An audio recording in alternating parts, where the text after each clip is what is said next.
আজ আমি আলিপুর চিড়িয়াখানার তৃতীয় পর্বটি দেখাচ্ছি আপনাদের। এর আগে যারা দুটো পর্ব দেখেননি তাদের কাছে অনুরোধ করছি আপনারা দয়া করে আগের দুটি পর্ব দেখে নিন, তাহলে এই পর্বটি দেখে বোঝার একটু সুবিধে হবে। আমি চেষ্টা করছি আমার দর্শকদের সম্পূর্ণরূপে গাইড করার, যাতে তারা এই আলিপুর চিড়িয়াখানাতে এসে কোনো অসুবিধার মধ্যে না পড়েন। এখন আমরা ডান দিকে গেট থেকে, মেন গেট থেকে ঢুকে ডান দিকে যাচ্ছি।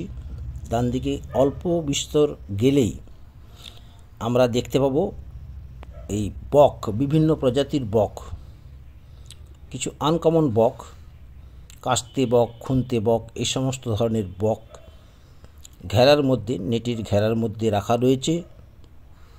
বিভিন্ন প্রজাতির বক, এগুলো আমরা দেখতে পাবো। এইগুলো দেখার পরে বকগুলো দেখে বেশি সময় নষ্ট করবেন না, আপনারা আরও একটু এগিয়ে যাব। আমরা আরও একটু এগিয়ে গেলে আমরা হাতির দর্শন পাব। এখানে দুটি হাতি রাখা আছে, দুটি হাতি ওই তার কাটা ঘেরার বাইরে থেকেই দেখতে হবে।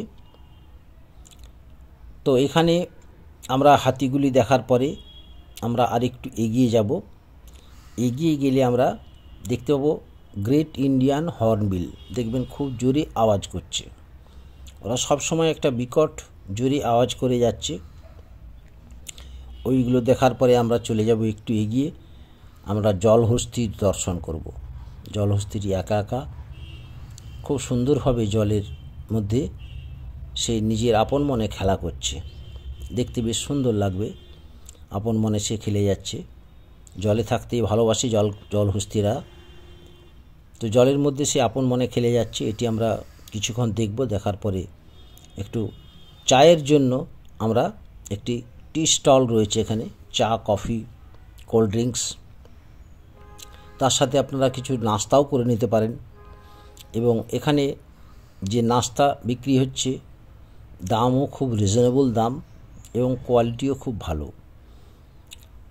সমস্ত ধরনের নাস্তা আপনারা পেয়ে যাবেন।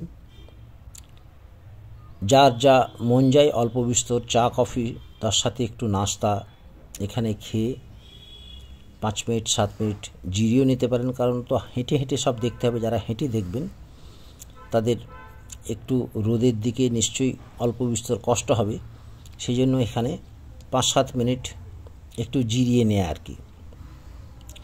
একটু জিরিয়ে নেবেন, যার যা মন যায় অল্প বিস্তর খাওয়া দাওয়া করে এখানে জিরিয়ে নেওয়ার পরে এখান থেকে আমরা আবার রওনা দেব আরও আগের দিকে। ওই সেম রাস্তা ধরে কিন্তু আমরা এগোতে থাকব। এই রাস্তা দিয়ে কিছু দূর যাওয়ার পরে কিছুটা অল্প, হয়তো 2-3 মিনিট, 4 মিনিট, 2-3 মিনিট লাগবে। তারপরে আমরা দেখতে পাবো একটা কেজের মধ্যে শেয়াল রয়েছে। এটা একটা বিশেষ প্রজাতির শেয়াল। ও সবসময় চারদিকে ঘুরে বেড়াচ্ছে। ওর কাজই হচ্ছে এটা রাউন্ড দেয়া, সবসময় রাউন্ড দিচ্ছে। আমরা বেশ কিছুক্ষণ অবজার্ভ করলাম, ও কিন্তু ওর আপন মনে রাউন্ড দিয়ে যাচ্ছে।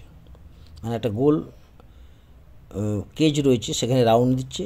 তারপরে জংলি কুকুর আমরা দেখব, পাশেই রাখা রয়েছে জংলি কুকুর। এটা বিশেষ প্রজাতির কুকুর, আমাদের এখানে এই কুকুরগুলি দেখা যায় না, জঙ্গলে থাকে এই সমস্ত কুকুরগুলি, খুব হিংস্র প্রকৃতির হয়। তো সেইগুলি আমরা দেখব। দেখার পরে আমরা কিন্তু আসল জিনিস দেখার জন্য এগিয়ে যাব। এগিয়ে গেলেই দেখতে পাবো সাদা বাঘ কেজের মধ্যে রাখা রয়েছে। ও বেচারি একা কি করবে, একটি জায়গাতেই এদিকে যাচ্ছে, ওইখানে কিছুটা দূর গিয়ে আবার ফিরে আসছে, আর কিচ্ছু করছে না। এইটাই ওর পরিশ্রম। আজ এই পর্যন্তই।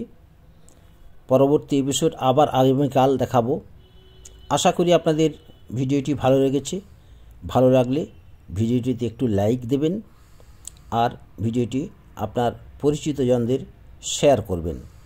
আপনাদের অনেক অনেক ধন্যবাদ ভিডিওটি দেখার জন্য। নমস্কার।